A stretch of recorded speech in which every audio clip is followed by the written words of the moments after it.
So you started out on the railway like an apprentice, like me. Did it vary any as to what it is now, and sort of how was your training started? That's an interesting one. Nothing formal, very informal actually. Before I came here, I'd been a train spotter and a puffer nutter, and I knew all about steam engines because I nearly lived in the engine shed at Red Hill. I knew everything about railways except railway tracks, Right. because they'd always been there, and that's what everybody thinks. And they'll always be there, and nobody ever does anything to them except polish them to make them shiny on the top, right? And by a long and strange path, me and two guys from school came here on a Freedom of Wales train ticket all around Wales to get in all the engine sheds and see all the funny little railways, this being one of them. At the time I was working in a factory down in Red Hill with electronics, and we came here.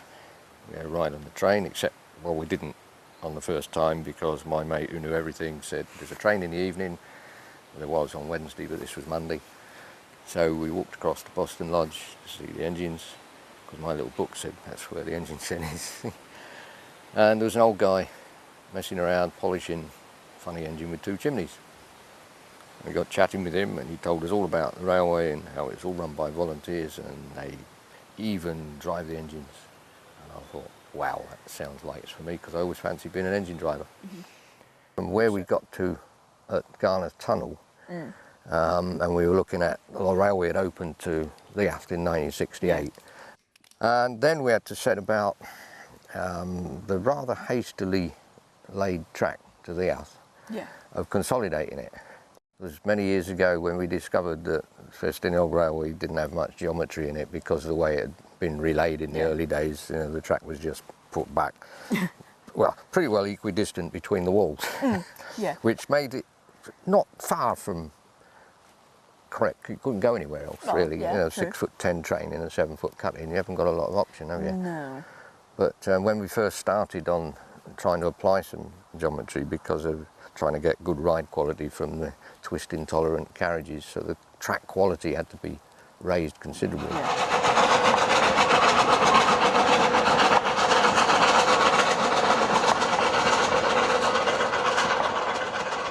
So now we've walked sort of further around from Fort Lewis. You've got a road crossing there, and then Tannagrisha Station a bit further up towards the end of the deviation. Yep, there's a lot of kind of interest from the railway history, I suppose, because down there where the road is was the old Festiniog Railway before the power station took it over. Before that, the line came much more in round here, and I think some of the old photographs, they show it on a big embankment with a water wheel somewhere, which would be over amongst those old foundry over there.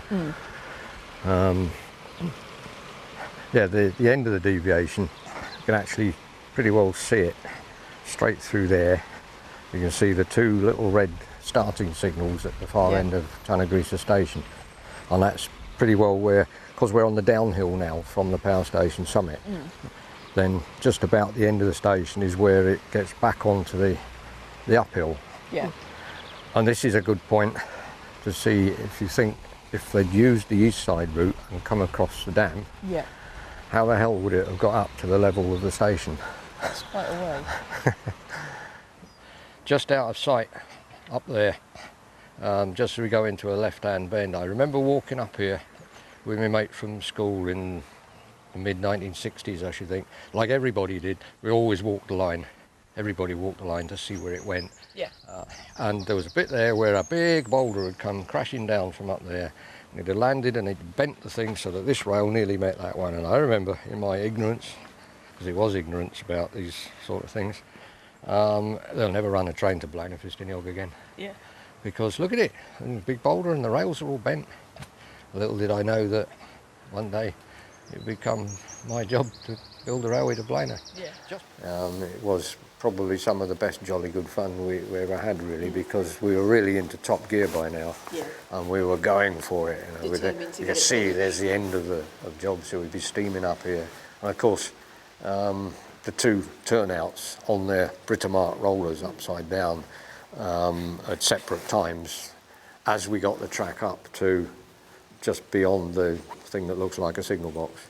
Then we bought the up-facing ones in and rolled them into place, and then the second ones came up when we got the track to the far end. And they all worked beautifully.